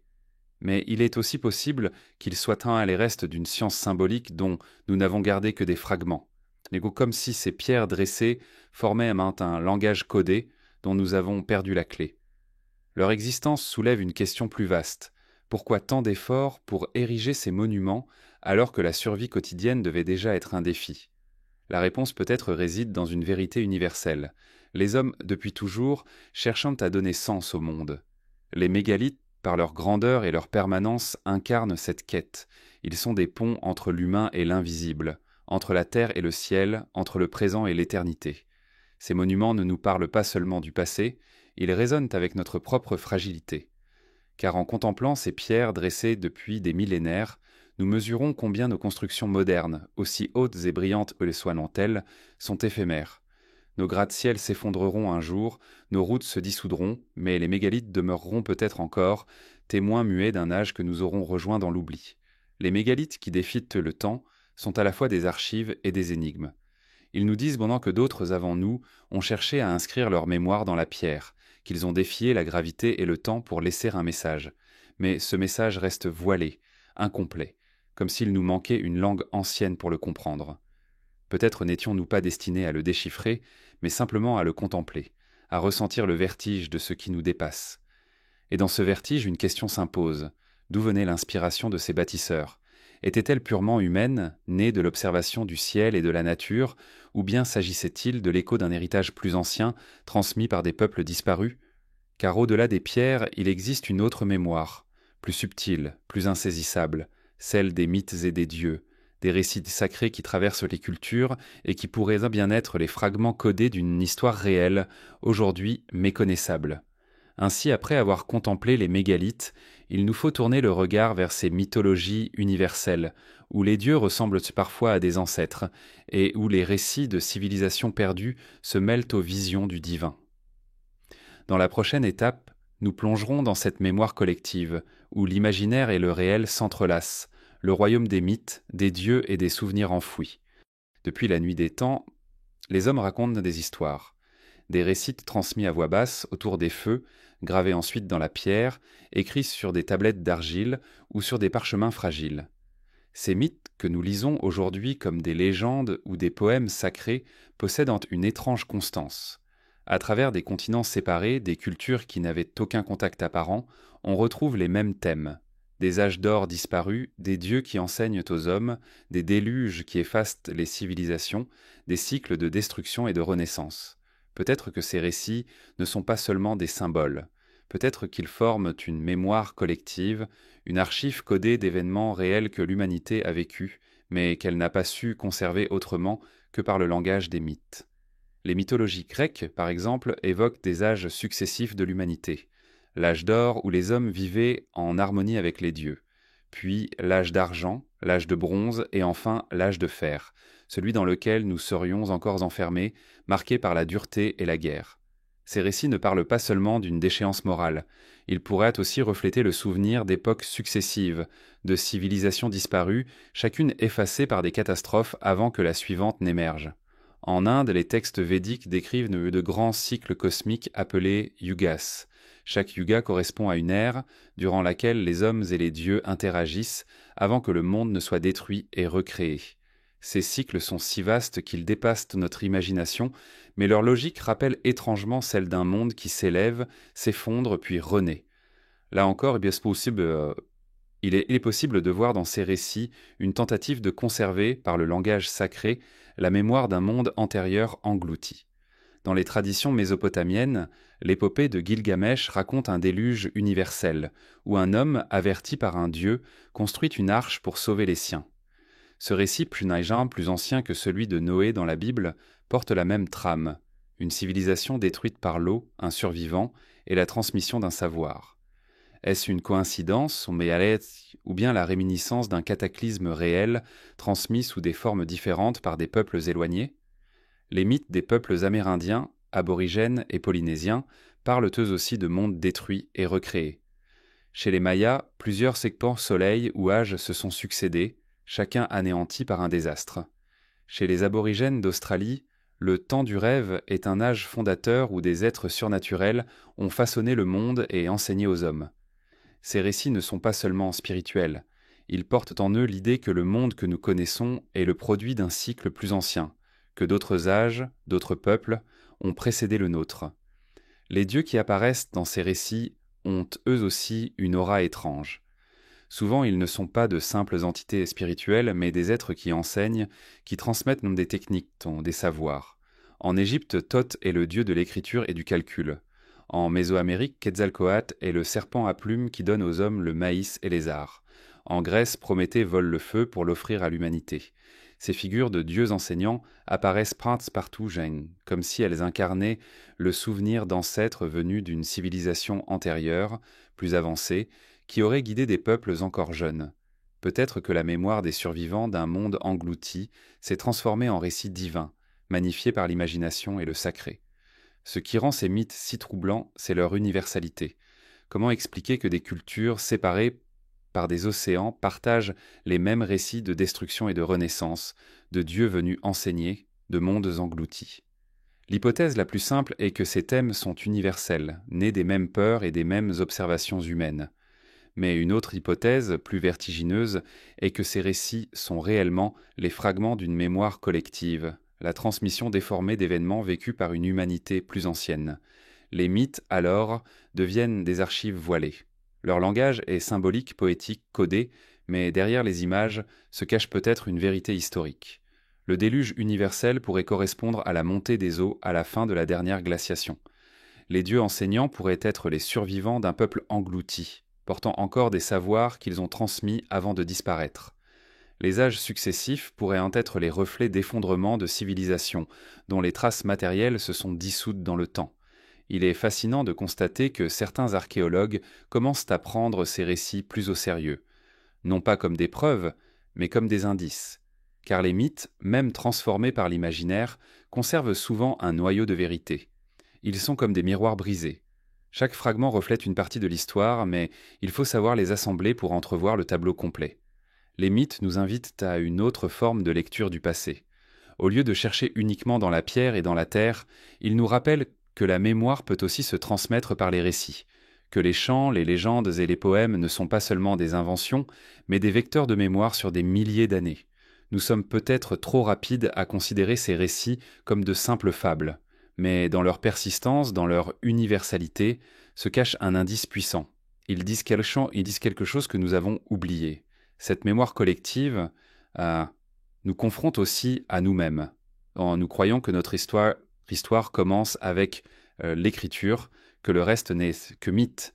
Mais si l'écriture n'est qu'un outil récent, alors la véritable histoire de l'humanité dort encore dans ces récits oraux. Et si ces récits parlent d'âges perdus, de civilisations englouties, peut-être devrions-nous les écouter autrement, non pas comme des fictions, mais comme des messages cryptés venus d'un temps révolu. En contemplant cette mémoire mythologique, nous ressentons une étrange inquiétude, car si nos ancêtres ont connu des destructions, des effondrements, des déluges, cela signifie que notre monde aussi est fragile. Les mythes ne sont pas seulement des récits du passé, mais aussi des avertissements. Ils nous disent que les civilisations, si grandes soient-elles, peuvent disparaître, balayées par les forces de la nature ou par leurs propres excès. Ainsi, les mythes, les dieux et la mémoire collective ne sont pas seulement des vestiges de l'imagination. Ils sont peut-être la forme la plus ancienne et la plus durable de l'histoire humaine. Ils portent en eux une vérité voilée, une vérité que nous commençons à peine à pressentir. Mais cette mémoire, si elle parle d'âge perdu, nous conduit naturellement vers une autre question. Qu'est-ce qui détruit ces mondes ? Quelles forces, naturelles ou cosmiques, ont le pouvoir de réduire des civilisations entières à l'état de légende ? Pour comprendre cela, il nous faut plonger dans l'histoire des grands cataclysmes, ces événements où la Terre se transforme en une nuit, effaçant tout ce que les hommes avaient en bâti. À travers les strates de la Terre, dans les mythes des peuples, et jusque dans nos souvenirs collectifs les plus flous, une vérité se dessine. L'histoire de l'humanité n'est pas seulement faite d'élévation et de progrès, mais aussi de ruptures soudaines, de nuits brutales où tout s'efface. Les cataclysmes sont ces instants où la continuité s'interrompt, où la nature ou le cosmos reprennent leurs droits et brisent les œuvres humaines comme des jouets fragiles. Ils sont les réinitialisations de l'histoire, les respirations violentes de la planète qui détruisent pour recommencer. Les récits anciens abondent en allusion à ces désastres. Le déluge, qu'il soit biblique, sumérien ou indien, en est l'exemple le plus frappant. Partout, on parle d'eau qui monte, qui recouvre la terre, qui efface les cités et disperse les peuples. Derrière l'universalité de ce mythe se cache peut-être un souvenir commun, celui de la fin de la dernière ère glaciaire, lorsque la fonte des calottes polaires fit grimper les océans et engloutit des plaines entières. Pour ceux qui vécurent ces bouleversements, ce fut une apocalypse. Des villages, des routes, des sanctuaires disparurent sous les vagues. Les survivants n'avaient rien d'autre choix que de raconter, en images, ce monde perdu. Mais l'eau n'est pas la seule force de destruction. Le feu venu du ciel ou des entrailles de la terre a aussi laissé son empreinte. De gigantesques éruptions volcaniques ont obscurci le ciel, répandant des pluies de cendres qui étouffaient la vie. Les peuples qui survécurent à ces événements les ont souvent interprétés comme des colères divines. Pourtant, il ne s'agissait que de la planète respirant par ses failles, rappelant à l'homme qu'il n'est qu'un hôte précaire sur un sol instable. Dans les traditions orales, on retrouve ces souvenirs transformés en mythes, des montagnes en feu crachant la fin du monde. Et puis, il y a les visiteurs célestes, ces blocs de pierre et de glace qui traversent l'espace et viennent frapper la Terre. Nous savons que des impacts ont bouleversé l'histoire de la vie, annihilant des espèces entières. Le plus célèbre est celui qui mit fin au règne des dinosaures, mais il n'est pas unique. D'autres impacts, moins connus, ont pu provoquer des bouleversements régionaux ou globaux. Certains chercheurs suggèrent qu'à la fin du dernier âge glaciaire, une pluie de fragments cosmiques aurait contribué à l'extinction de nombreuses espèces et à la montée brutale des eaux. Si tel est le cas, alors nos mythes du déluge pourraient en être aussi le souvenir d'un ciel embrasé, d'un cataclysme venu d'ailleurs. Ces événements, qu'ils soient d'origine terrestre ou cosmique, partagent une même conséquence. Ils effacent. Ils ne laissent pas seulement des ruines, mais une rupture dans la mémoire. Car lorsqu'une civilisation disparaît, ses bibliothèques brûlent, ses langues se perdent, ses savoirs s'éteignent. Les survivants, réduits à quelques groupes dispersés, doivent recommencer presque à zéro. Ils se souviennent à peine, dans des légendes, de ce qui fut, mais le fil de la continuité est rompu. C'est ainsi que naît le mythe, comme un écho d'un monde trop lointain pour être décrit avec précision, mais trop marquant pour être oublié. Il est fascinant de songer que l'histoire humaine pourrait être marquée par une succession de ces réinitialisations. Des peuples s'élèvent, bâtissent, découvrent, mais un jour la mer, le feu ou le ciel les réduisent au silence.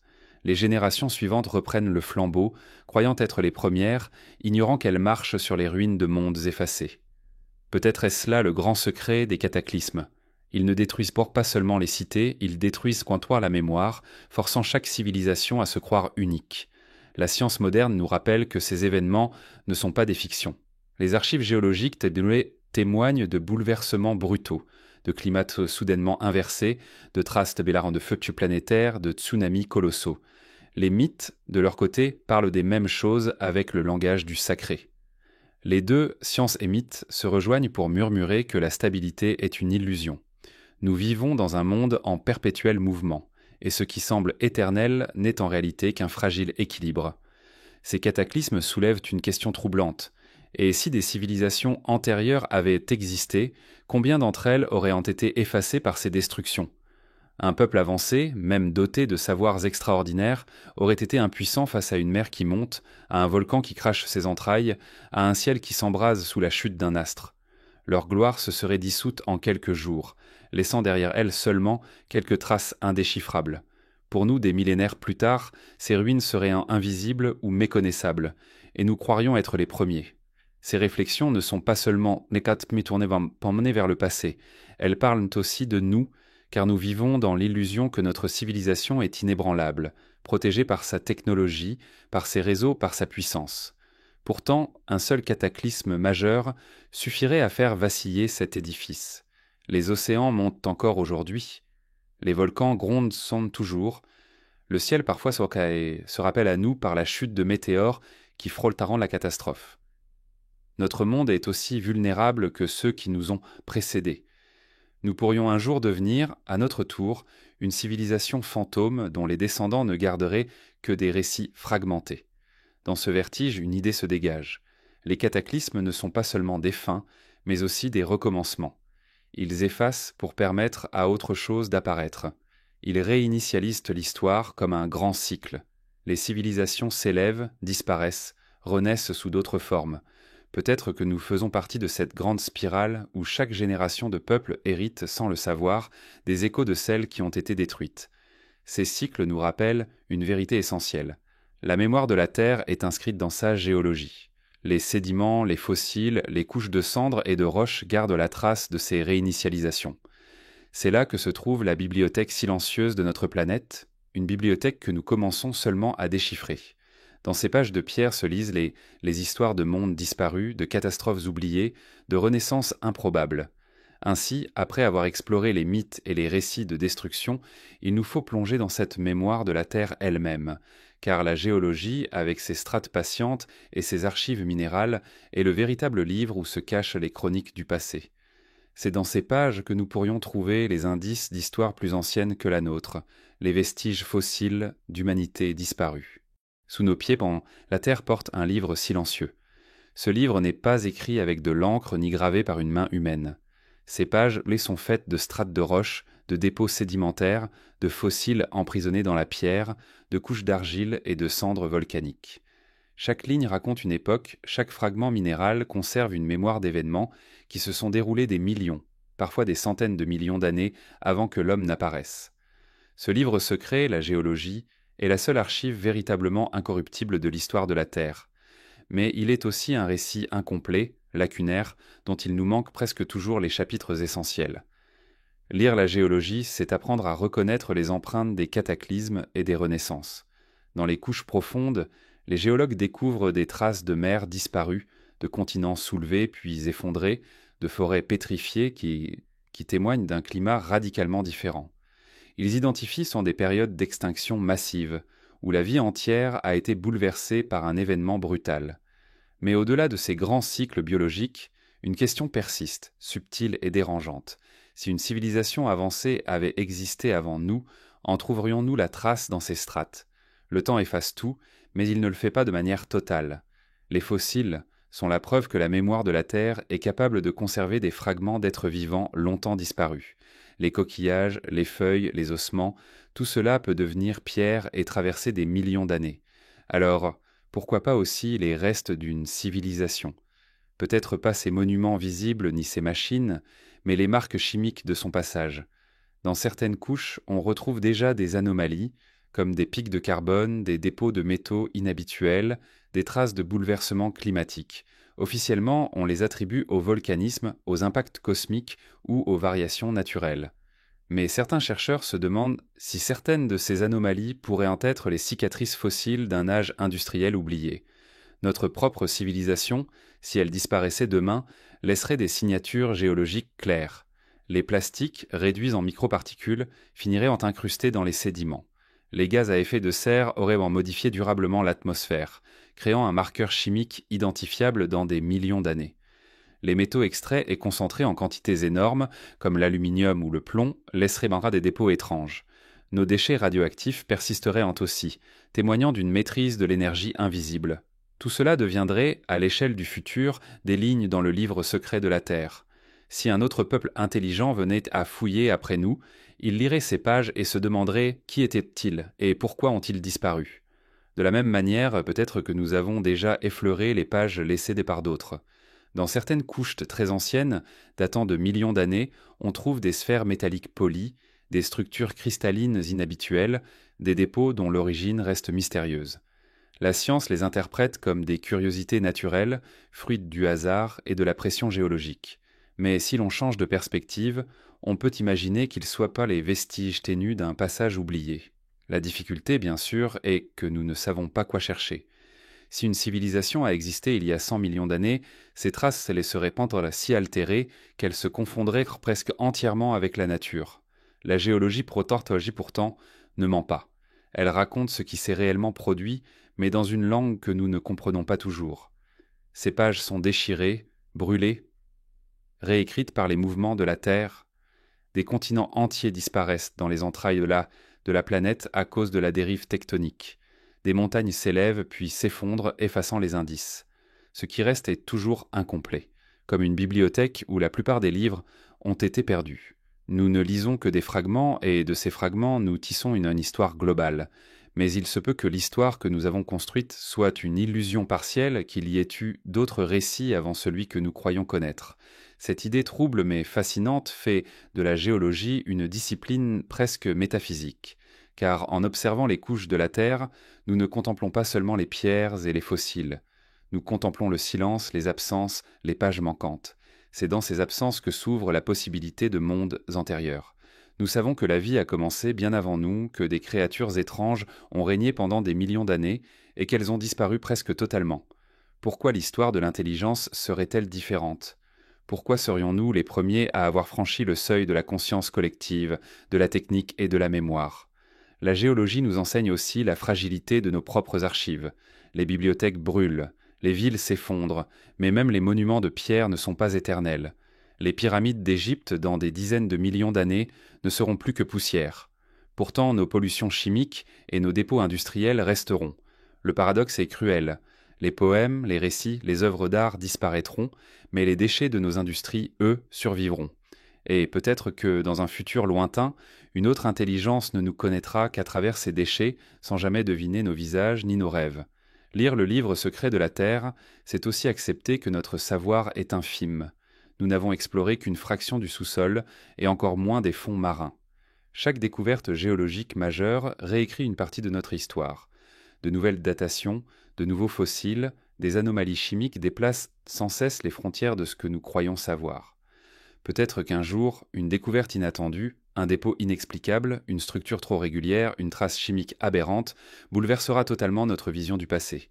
Mais même sans preuve matérielle, la géologie nous oblige à réfléchir autrement. Elle nous rappelle que le temps s'en est profond, presque infini à l'échelle humaine, que des millions d'années s'écoulent comme des pages que nous ne lirons jamais. Elle nous force à l'humilité. Nous ne sommes qu'une note de bas de page dans un livre immense, et ce livre contient peut-être d'autres histoires de conscience, de civilisation, d'expériences perdues. Ce livre secret, pourtant, ne se laisse pas facilement ouvrir. Ses signes sont voilés, ses indices peu fragmentaires. Il faut de la patience pour le déchiffrer. Et même ainsi, la plupart des mystères restent entiers. Mais il nous tend un miroir. Ce que nous faisons aujourd'hui sera inscrit dans ces pages demain. Nos gestes collectifs, nos choix, nos excès, tout cela deviendra un futur chapitre minéral. Et un jour, peut-être, quelqu'un d'autre lira ces lignes et cherchera à comprendre. À ce stade, une question demeure. Si la géologie conserve les traces de tout, pourquoi n'avons-nous trouvé que si peu de choses concernant des civilisations antérieures ? La réponse est c'est peut-être simple. Parce que leurs traces sont trop ténues ou parce que nous ne savons pas les reconnaître. Le silence des archives terrestres n'est pas forcément le silence de l'histoire. Il se peut que la mémoire soit là, mais dans un langage encore indéchiffrable. Après avoir ouvert ce livre secret, une nouvelle énigme se dresse devant nous. Car si la Terre conserve les traces des cataclysmes et des anomalies, elle garde aussi, dans ses silences archéologiques, des fragments qui ne rentrent pas dans nos récits officiels. Objets déplacés, sites incompris, ruines trop anciennes ou trop complexes. Ces fragments forment la matière d'une autre énigme, celle des silences archéologiques et des fragments troublants, où l'histoire et le mystère s'entremêlent. Il existe dans l'archéologie un paradoxe qui ne cesse de hanter les chercheurs comme les rêveurs. Les fouilles nous livrent des milliers d'objets, des squelettes, des poteries, des outils. Ils dessinent un récit cohérent, celui d'une humanité progressant pas à pas vers la complexité. Mais au milieu de ces preuves claires surgissent parfois des fragments troublants, des indices isolés qui semblent contredire la trame officielle. Il ne suffit pas à réécrire l'histoire, mais leur présence interroge. Ce sont des pierres d'achoppement, des anomalies que l'on range dans les marges, faute de mieux. Et derrière ces fragments se cache un silence immense, tout ce que nous n'avons pas trouvé, tout ce que le temps a effacé, tout ce qui dort encore sous la terre et la mer. Ces silences archéologiques pèsent le plus lourd que toutes les découvertes, car chaque absence est une question sans réponse. Les plus anciennes civilisations connues, sumériens, égyptiens, peuples de l'Indus, apparaissent déjà avec une sophistication étonnante. Écriture, organisation urbaine, mathématiques rudimentaires, astronomie. Tout cela surgit presque d'un coup, comme si une mémoire antérieure avait guidé leurs premiers pas. D'où venaient ces savoirs ? Pourquoi ne voyons-nous pas une progression plus lente, plus graduelle ? Le silence des millénaires qui précèdent nourrit cette énigme. Parfois, des découvertes isolées viennent jeter une ombre sur ce récit. Dans des strates très anciennes, bien avant l'homme moderne, des objets métalliques ou des formes travaillées apparaissent. Souvent, on les explique par des phénomènes naturels, des erreurs de datation ou des fraudes. Mais certains persistent à troubler l'esprit. Une sphère parfaitement polie retrouvée dans une mine sud-africaine, vieille de plusieurs millions d'années. Une empreinte semblant représenter une chaussure incrustée dans une pierre sédimentaire. Un marteau fossilisé dans une roche dont l'âge dépasse largement celui de l'homme. Ces objets tombent, souvent rejetés comme des curiosités, alimentent malgré tout la question. Et si une part de notre histoire nous échappait complètement ? Les sites archéologiques eux-mêmes portent leurs anomalies. Göbekli Tepe, découvert en Turquie, défie la chronologie officielle par son ancienneté et son organisation. Mais il n'est pas seul. À Gunung Padang, en Indonésie, une colline de pierre pourrait abriter une structure beaucoup plus ancienne que toutes celles connues. Les datations suggèrent un âge qui bouleverserait la vision de l'histoire humaine. Le débat fait rage, mais le simple fait que de telles possibilités existent rappelle que notre chronologie est fragile, toujours menacée par de nouvelles découvertes. Et puis, il y a les ruines englouties. Au large de l'Inde, près de Dwarka, et des vestiges submergés témoignent de cités anciennes, effacées par la mer. En Grèce, Pavlopétrie révèle une ville sous-marine, datant de 5000 ans. Ces cités montrent que de vastes pans de l'histoire humaine dorment encore sous les vagues. Si de telles ruines ont pu échapper à la mémoire pendant des millénaires, combien d'autres reposent encore, invisibles, dans les profondeurs? Les silences archéologiques ne sont pas seulement matériels, ils résident aussi dans les récits manquants. Les mythes anciens parlent de maîtres bâtisseurs, de dieux enseignants, de civilisations disparues. Pourtant, les preuves matérielles directes de ces peuples font défaut. Ce décalage entre la richesse des récits et la pauvreté des traces nourrit l'hypothèse que notre mémoire est brisée, fragmentée. Nous avons hérité d'échos sans avoir les preuves tangibles. Certains chercheurs pensent que cette absence est inévitable. Le temps efface presque tout. Les matériaux périssables disparaissent en quelques siècles. Même la pierre s'érode. Si une civilisation avait existé il y a des centaines de milliers d'années, ses traces visibles seraient presque totalement détruites. Ne resteraient ensemble que des fragments étranges, isolés, que nous confondrions avec des curiosités géologiques. Autrement dit, peut-être que nous avons déjà trouvé des preuves, mais que nous ne savons pas les reconnaître. Il est troublant d'imaginer que des fragments de savoir anciens se soient glissés dans nos propres civilisations. Des peuples antiques comme les Mayas ou les Égyptiens possédant des connaissances astronomiques d'une précision étonnante. Comment expliquer de tels savoirs sans instruments modernes? Officiellement, par l'observation patiente des cieux. Mais certains y voient la transmission d'un héritage plus ancien, un legs de civilisation oubliée. Dans cette hypothèse, les mythes et les récits oraux ne seraient pas seulement des histoires, mais les véhicules d'une mémoire fragmentaire, d'une connaissance codée transmise à travers le temps. Ces silences nourrissent une inquiétude, car ils nous rappellent que notre propre mémoire est fragile. Que savons-nous de nos ancêtres au-delà de quelques millénaires? Très peu. Et que restera-t-il de nous dans 10 000 ans, dans 100 000 ans? Peut-être seulement quelques fragments, des ruines éparses, que d'autres interpréteront avec les mêmes incertitudes. Peut-être que nous aussi, un jour, nous deviendrons un silence archéologique, une énigme insoluble pour une humanité future. Ces fragments troublants, ces anomalies, ne doivent pas être vus comme des preuves définitives. Ils sont plutôt des fissures dans le récit officiel, des rappels que l'histoire que nous racontons est une construction fragile, toujours susceptible d'être remise en question. Chaque silence est une invitation à la prudence, à l'humilité, et chaque fragment est une promesse, celle que le passé est plus vaste que ce que nous croyons. En fin de compte, les silences archéologiques ouvrent une porte vers une question plus profonde. Que sommes-nous vraiment en tant que civilisation? Sommes-nous les premiers à écrire, à bâtir, à rêver d'éternité? Ou bien sommes-nous les héritiers inconscients d'âges plus anciens, qui se sont effacés en ne laissant derrière eux que quelques ombres? C'est vers cette réflexion que nous allons maintenant nous tourner. Après avoir contemplé les anomalies et les silences, il est temps de se demander si nous ne portons pas en nous-mêmes l'héritage invisible de civilisations disparues. Peut-être sommes-nous, sans le savoir, les enfants de mondes effacés. Lorsque l'on contemple les ruines les plus anciennes, que l'on écoute les mythes transmis de génération en génération, ou que l'on observe les anomalies archéologiques disséminées comme des miettes dans l'immense forêt du temps, une idée s'impose avec une étrange persistance. Et si nous n'étions pas les premiers? Et si, sans le savoir, nous étions les héritiers d'âges plus anciens, de civilisations effacées dont nous aurions recueilli des fragments, à peine perceptibles, mais encore vivants dans nos cultures, nos savoirs et nos rêves? L'humanité moderne se croit souvent née d'elle-même. Elle raconte son histoire comme une ascension linéaire, de la pierre taillée à la technologie numérique, du feu à l'énergie atomique. Mais ce récit laisse de côté l'hypothèse plus troublante que certains de nos savoirs, certaines de nos intuitions, pourraient être les échos de mémoires plus anciennes. Nous avançons dans l'oubli, persuadés de notre nouveauté, alors que des ombres, discrètes et insistantes, semblent nous souffler que nous avons déjà été précédés. Les mythes, en premier lieu, nourrissent cette hypothèse.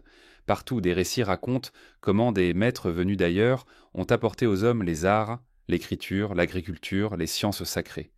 Les Égyptiens attribuaient leur savoir à Thoth, messager des dieux. Les Grecs parlaient de Prométhée, voleur du feu divin. Les peuples d'Amérique centrale vénéraient Quetzalcoatl, le serpent à plumes, porteur de connaissances et de civilisation. Ces figures pourraient n'être que des archétypes, mais elles pourraient aussi représenter quelque chose de plus, le souvenir lointain d'êtres humains ou d'ancêtres héritiers d'un âge précédent, ayant transmis aux générations suivantes ce qu'ils avaient sauvé d'un monde en ruine. On peut imaginer que des survivants de civilisations disparues aient erré parmi des peuples plus jeunes, porteurs de fragments de savoir, de techniques, de traditions. Ces survivants auraient été perçus comme des dieux, tant leur mémoire dépassait celle des communautés qu'ils rejoignaient. Leurs paroles auraient été sacralisées, leurs gestes magnifiés, leurs enseignements transformés en mythes. Ainsi, au lieu de disparaître totalement, les civilisations effacées auraient continué de vivre dans l'inconscient collectif, comme une mémoire enfouie. Ce qui est troublant, c'est la manière dont certains savoirs semblent surgir soudainement dans les histoires humaines. L'écriture, par exemple, apparaît presque d'un seul coup dans les cités sumériennes, déjà complexes, déjà organisées. De même, les premiers calendriers astronomiques témoignent d'une précision qui étonne par rapport aux moyens supposés des peuples qui les ont créés. Et que dire des monuments mégalithiques, dont la fonction et la conception dépassent parfois ce que l'on attendrait de sociétés considérées comme primitives. Peut-être que ces surgissements ne sont pas des créations ex nihilo, mais la réactivation d'une mémoire plus ancienne, transmise en silence à travers les âges. Même notre inconscient pourrait porter les traces de cet héritage. Les archétypes décrits par certains penseurs, ces symboles universels qui traversent toutes les cultures, pourraient être les restes psychiques d'un monde antérieur. Les rêves d'inondation, de feux destructeurs, d'êtres venus enseigner ou guider, apparaissent avec une constance troublante. L'humanité semble avoir gardé au plus profond d'elle-même la mémoire de destruction et de transmission. Elle les exprime dans ses mythes, dans ses symboles, parfois même dans ses intuitions scientifiques. Comme si notre esprit collectif savait plus que ce que nos archives nous montrent.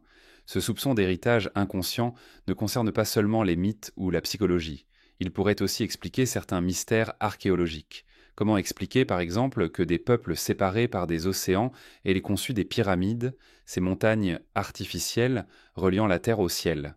Comment expliquer que l'orientation de certains monuments corresponde à des alignements célestes d'une précision étonnante ? Et pourquoi trouve-t-on, à travers le monde, des traditions similaires sur le déluge, les dieux enseignants, les cycles de destruction et de renaissance ? La réponse la plus simple serait celle d'une mémoire commune, héritée d'un âge disparu, fragmentée mais persistante.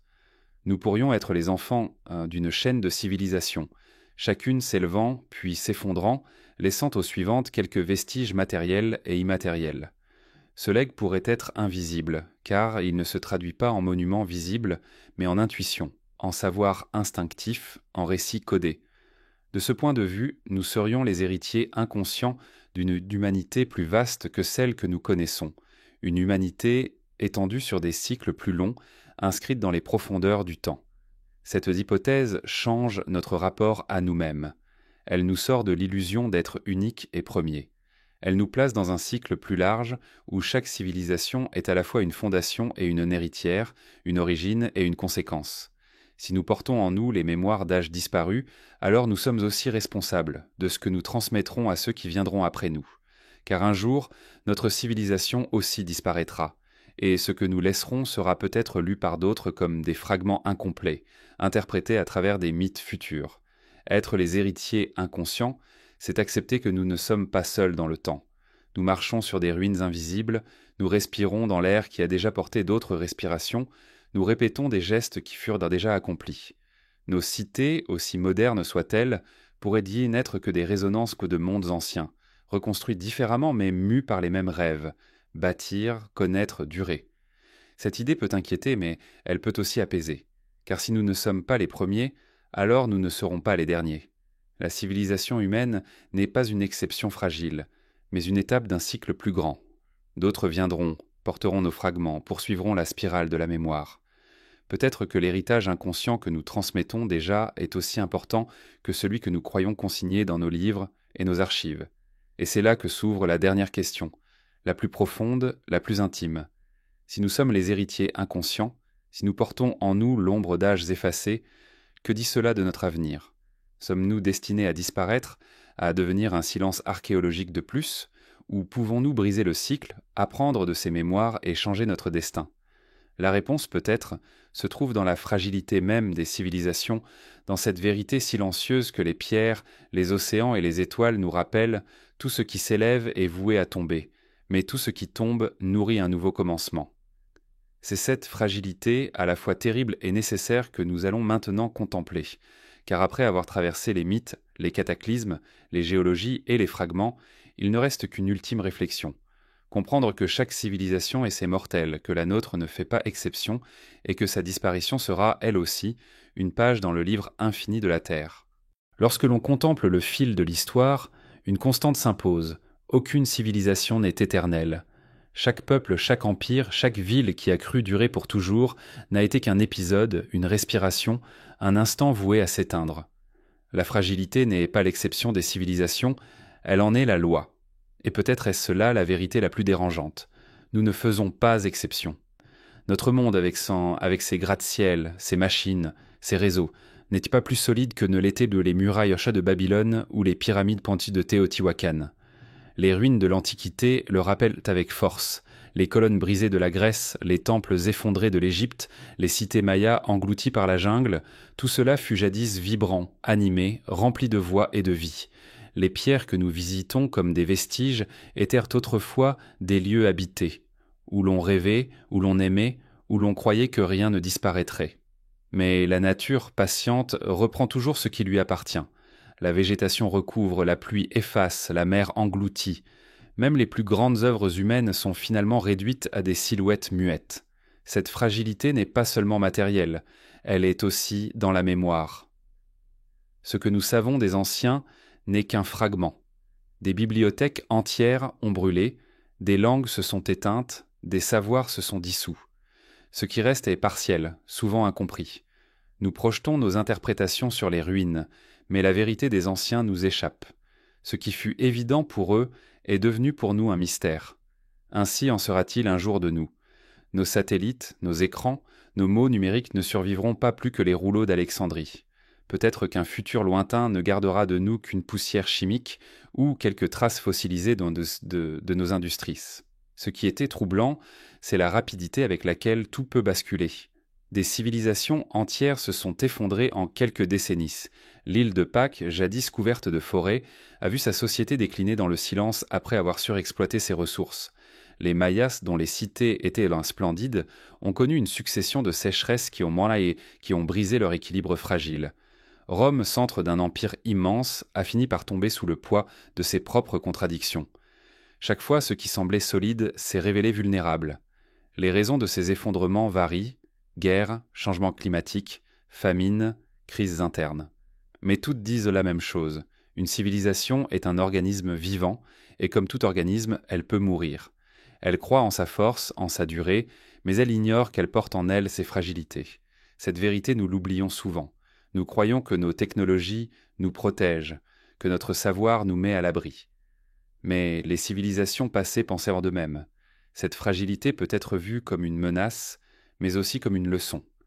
Car si tout disparaît, cela signifie aussi que tout recommence. Chaque ruine nourrit un nouveau peuple, chaque effondrement ouvre la voie à une renaissance. La Terre ne cesse de créer et de détruire, et l'humanité, peut-être, est inscrite dans ce cycle. Nous ne sommes pas les maîtres du temps, mais c'est passager. Ce qui nous hante, cependant, c'est la possibilité que nous ne soyons pas les premiers à avoir connu ce destin. Si des civilisations plus anciennes ont existé, elles ont disparu, et nous n'avons gardé d'elles que des échos. Peut-être que notre fragilité est la même que la leur. Peut-être que nous répétons, sans le savoir, un cycle immémorial. S'élever, prospérer, s'effondrer, laisser la place à d'autres. Si tel est le cas, alors, nous ne sommes pas une exception, mais une continuité. Cette pensée peut paraître sombre, mais elle peut aussi offrir une forme de sérénité. Car si tout est fragile, alors rien n'a besoin d'être éternel pour être précieux. Les civilisations passées ont disparu, mais leurs pierres, leurs mythes, leurs ombres continuent d'habiter notre imaginaire.